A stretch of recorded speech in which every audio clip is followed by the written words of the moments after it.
Black ice होती है तो इट कुड बी डेंजरस। इस वजह से इंश्योरेंस भी हाई होती है। अच्छा बेनिफिट वहाँ पर ये है, आपको कोई पूछने वाला नहीं है। जैसा सब्सक्राइब करें चैनल इस। अल्लाह हाफ़िज़। अस्सलामुअलैकुम। तो कैसे हैं आप लोग? आज हम बात करेंगे यूके और कनाडा के बारे में कि यूके आना चाहिए या कनाडा। तो हमारे साथ है असद भाई। अस्सलामुअलैकुम असद भाई। वालेकुम अस्सलाम। कैसे हैं आप शाह भाई? ठीक है अल्हम्दुलिल्लाह, शुक्र है। आप सुनाएं। अल्हम्दुलिल्लाह मैं भी ठीक हूँ। यार फर्स्ट ऑफ ऑल जो बात है यूके की और बात है कनाडा की, इसमें वेदर में बहुत डिफरेंस है। यूके का भी वेदर एज सच नहीं है पाकिस्तानियों के लिए और इंडियंस के लिए, क्योंकि हम लोग बहुत ड्राई वेदर में रहने की आदत नहीं रखते। ये वेदर्स बहुत हमारे लिए ड्राई होते हैं यूके के और कनाडा के। यूके का वेदर फिर काबिल बर्दाश्त है एक्सपेक्ट कनाडा की, क्योंकि वहाँ 4 महीने तक कंटिन्यूसली स्नोफॉलिंग होती है, आइसिंग होती है, ब्लैक आइस होती है। तो it could be dangerous for everyone.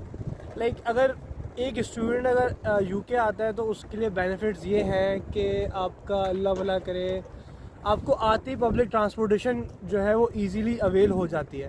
ठीक है, एज सच अगर कंपेयर करें आप कनाडा से, तो कनाडा में पब्लिक ट्रांसपोर्टेशन बहुत मतलब उसकी कोई वैल्यू नहीं है जितने मेरे दोस्त अहबाब मतलब मुझे जहाँ तक मालूम हुआ है। ठीक है, वहाँ जाते ही आपने गाड़ी बाय करनी होती है। आप एक नए स्टूडेंट नए एक कंट्री में आओ और आते ही आप अफोर्ड नहीं कर सकते हो, क्योंकि फ़ीस अफोर्ड करो या गाड़ी अफोर्ड करो। उसके बाद फिर गाड़ी की इंश्योरेंस कनाडा की बहुत हाई होती है एज़ कम्पेयर टू यूके की, क्योंकि यूके की वेदर वही वेदर की बात, क्योंकि वहाँ आइसिंग होती है 4-4 6-6 महीने। इस वजह से इंश्योरेंस भी हाई होती है, क्योंकि जितनी आइसिंग होती है उतने डैमेज एक्सीडेंट ज़्यादा होगी। हाँ, इतने रेशो ज़्यादा होता है एक्सीडेंट का। इस वजह से इंश्योरेंस भी हाई होती है। यूके में ये चीज़ नहीं है, इस वजह से इंश्योरेंस भी छोटी गाड़ी की भी मिनिमम है। जैसे मैं अगर कोई 1 लीटर पेट्रोल गाड़ी लेता हूँ, मुझे 1000 पाउंड की मिलेगी। उसकी जो अपना एवरेज जो कहते हैं जैसे इंश्योरेंस, वो 70 पाउंड होती है, तकरीबन 70 पाउंड पर मंथ की। कनाडा में आप घर लोगे सारी ज़िंदगी मॉर्गेज में निकल जाएगी। ये एक बेनिफिट है यूके का कि आपको 2.5 लाख 3 लाख पाउंड के अंदर अच्छा फ्लैट अच्छा घर मिल जाएगा, जिसकी मॉर्गेज आप भरोगे तो 5 साल में मॉर्गेज 10 साल में मॉर्गेज पूरी हो जाएगी। कनाडा में आप मॉर्गेज ही भरते रहोगे सारी ज़िंदगी, तो ये एक बहुत डिसएडवांटेज है। और यूनिवर्सिटी के जो फीसेस हैं, यूके में यूनिवर्सिटी की फीसेस ऑलमोस्ट मास्टर की जो डिग्री होती है वो 12,000 टू 15-16,000 होती है ना। इस तरह कनाडा में कितनी होती है? ये डिपेंड करता है यूनिवर्सिटी।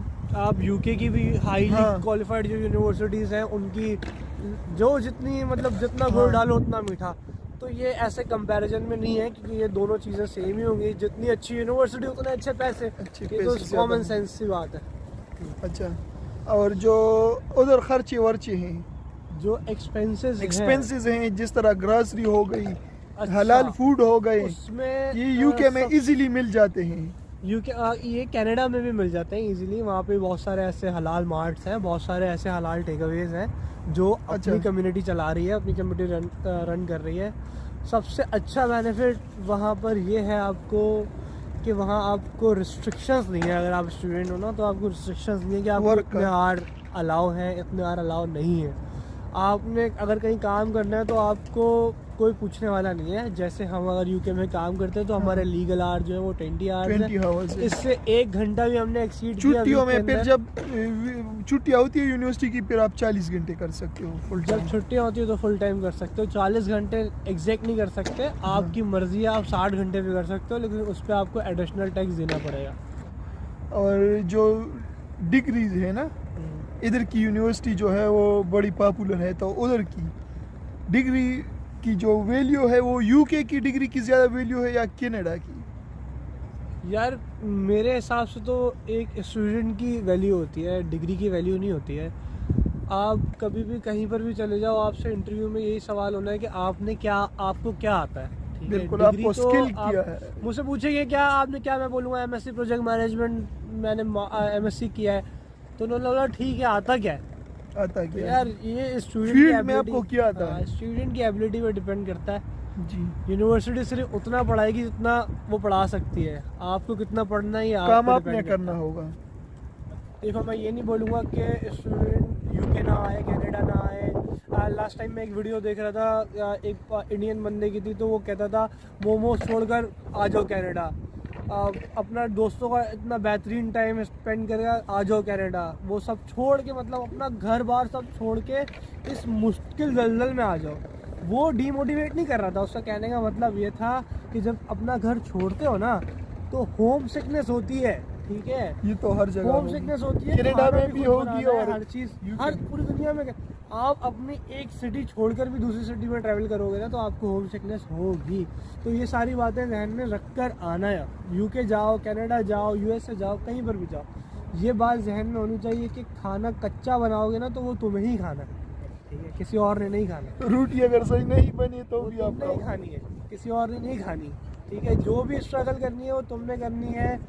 ये मत सोचना कि ये तुम्हारा दोस्त है या वो तुम्हारा दोस्त है, यहाँ कोई किसी का दोस्त नहीं है, ये बात आपने बड़ी अच्छी कही। यहाँ कोई किसी का दोस्त नहीं है। यहाँ पे सब अपनी जड़ें मजबूत कर रहे हैं। अगर उनको तुम्हारी जड़ें कमज़ोर करने पड़ी ना अपनी जड़ें मजबूत करने के लिए, तो वो तुम्हारी जड़ें कमज़ोर कर देंगे। हाँ, कोई यहाँ दोस्त नहीं है किसी का। बस इतना अपने गोल पे फोकस रखो। फोकस रखो, अपना गोल पूरा करो और आगे मूव करो, या यहीं अपनी लाइफ सेटल करो। क्योंकि लाइफ का उसूल ये है कि सम स्टे सम लीव, सब परमानेंट नहीं रुकना है किसी ने भी यहाँ पे, हाँ, कभी ये ना तो कभी जाना है, आगे जाना है। आगे जाना है।